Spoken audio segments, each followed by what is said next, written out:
Welcome back, everyone. I'm the Depressed Eeyore, and this is Kingdom Death Monster. Before we begin, let's go ahead and go over a few mistakes I made in the last combat. I mean, some of them I caught in the middle of the battle, but there was no real point in rewinding. But there were some that are actually pretty significant. Overall, the mistakes were against me, essentially. It actually made the fight much harder than it needed to be. But there was one mistake that was something I should also make sure we be on the right page for. This will probably be in the description of the last video, but for those who didn't read that, so first thing I did notice later on, Ken actually has had +1 strength, and so she should have been in 1d10 +6 for her wounding checks. And she did roll a 7 on one of her first rolls towards the beginning of the battle. So I should have caused one additional wound, and telling that we had so much trouble with that one additional wound. Oh, those last two wounds that we had to do, this was actually pretty significant. Also, well, one mistake that also happened is I had Ken surged. I had her surged during her own attack. That's something you definitely can't do. You cannot do any survival actions while attacking. The reason I did that was because I hit locations that restored survival if you successfully wound it. So what I did was I tried to interrupt it by doing a surge and essentially save me as a survival point. So really, what this would have done was brought me down one survival. But the big major thing is Ken was age level 3, which means her luck should have been at +3. So I still thought I was critting on 6+, but Ken was actually supposed to be critting on 5+. I even showed the little math here. So it starts at base 10, Deadly makes it 9, Lucky Charm makes it 8, and then the +3 from there makes it 7, 6, 5, so 5+. And there are two situations where Ken actually critted, and that would have saved us a lot of trouble. The first one being the Halberd handle. I had to spend 2 survival to avoid everyone getting knocked over, or at least avoid getting Chen and Ken knocked over. So what this would have done was given her back 2 survival points, which would have put her in a positive for possibly dodging more attacks. Also, this would have done -1 accuracy, and then the other crit was on the Regal Sheath. This should have avoided putting battle pressures back on, which would have given me more opportunities to cause wounds. And also, the thing that really hurt her was the counterattack, which actually essentially broke her back. That wouldn't have happened if I had realized I had actually critted. I'm not going to... Now, with this sort of... The 2 crits is the major things. That would have definitely... that definitely would have made a difference. That would have probably ensured at least one of the characters still surviving. Maybe Suiko, maybe even both, to be honest, because we would have killed him a lot faster. The surge isn't that big of a deal. Like I said, it really just... I should have lost the survival point. That's pretty much it, because I would have still surged after the attack anyway, in order to pump as much damage as possible. Because as you can see, the Kingsman hits really, really hard, so we couldn't really just sit there and tank the hits, especially with Chen doing King Step and all that. Alright, so with all that said and done, let's go ahead and continue. We need to go through our settlement phase. There's quite a bit to go through. I've already put our endeavors up, because I don't think it's going to change, but it might. So first things first, let's go to settlement phase, gain endeavors. We had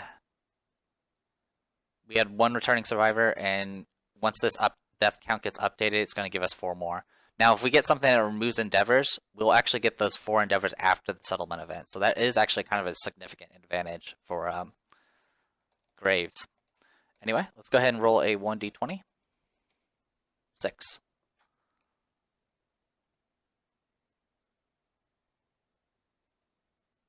The Elder Council. Alright. The elders of the settlement gather to reminisce over their hard-worn scars, count the total number of hunt XP among all survivors, add the bonuses, and consult the table. Okay. We don't have Saga, Scarification, or Records, unfortunately. I'm pretty sure we don't. We do not. And our total XP is... All we have is Chen, and Chen has 1 XP. So it's just going to be a 1d10 plus 1, and more than likely we're not going to get much from it. Okay, all returning survivors get +1 understanding. So that's all that happens. Not a big deal, nothing life-threatening, so that's good. Let's take a look at the timeline. We just did Nemesis Kingman. We are at year 10, which means we actually have nothing going on this year. Next year, the year after that, we'll get a Regal Visit. And then year 12 is Hooded Knight and a new principal.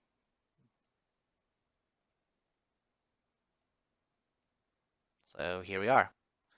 1, 2, 3, 4, 5, 6, 7, 8, 9, 10. Yep, we are at year 10. Beyond that, there's really not much going on. I do need to update Shen's character sheet, I guess. So let's do that real quick. Population.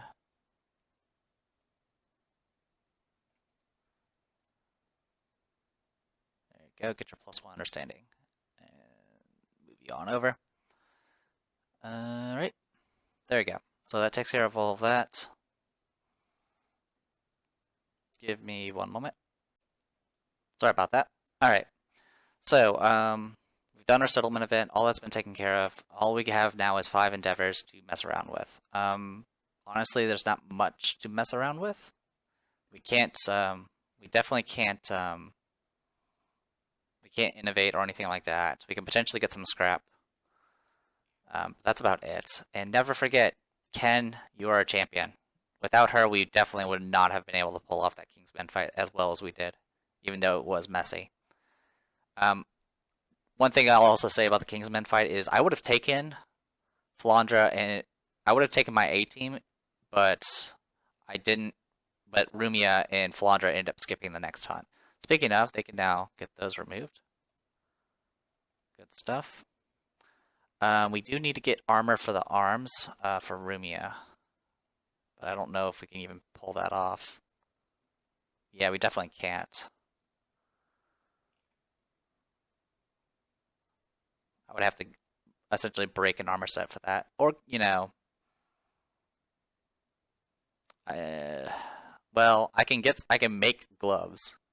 It'll cost that white fur though. So tell you what, we'll just give this to Rumia. Yeah, we'll have Rumia just run around in full armor. I'm okay with that for the most part.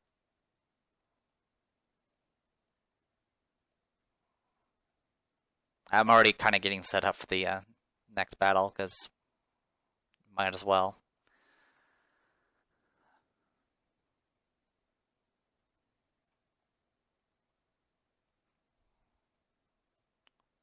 And you may be wondering, but who's going to replace freaking?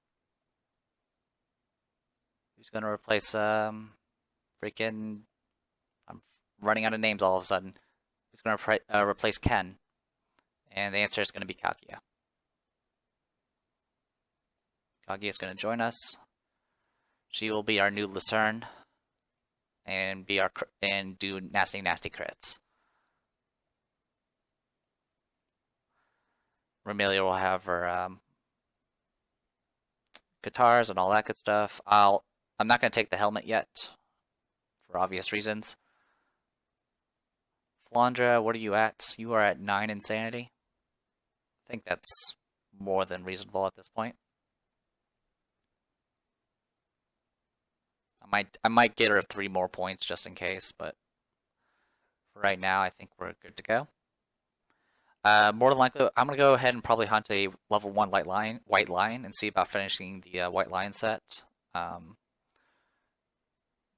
Possibly get some new weapons and things like that as well. I could go for a level 2, but really my goal right now is to do some very safe fights to get axe mastery and guitar mastery. So I just need to do 4 battles with Romelia and Flandra. Rumia is going to be will essentially be bait for she'll be murder bait, and yeah, I think that's going to be the plan. So yeah, anything else I need to point out?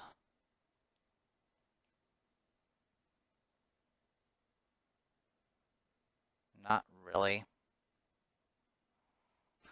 Flandre's running around with a freaking catgut bow for some reason, but that's completely okay. Here, Flandre, you can have, or hey, Rumia, you can carry the Cat Eye Circlet like usual. Also, one other mistake, it's not really a rules mistake, but I had a Founding Stone the entire time, which I could have used to crit certain locations. But I always forget about that. Alright, so enough ramblings. Let's go ahead and do some endeavors, shall we? First things first, I'll do face painting on Flandre, so 1d10. Laughing Stock, lose 1 survival. So Flandre's down to 0 survival. I'll do one more. 7, that gets her +3 insanity. There you go, she's up to 12 now. I think that's more than suitable. Okay, besides that, I'm gonna go ahead and have Remilia do some scrap searching at this point. So we'll just do 3d10. That might have been good, actually. She does lose 1 survival point, but she does get 2 Broken Lantern resources from that. So that's not too shabby. So that'll get us some much needed scrap for the future. And yeah, we're not going to deal with any Childburst this time. I think we're good enough at the moment. So with that, we get some Broken Lanterns to add to the stockpile.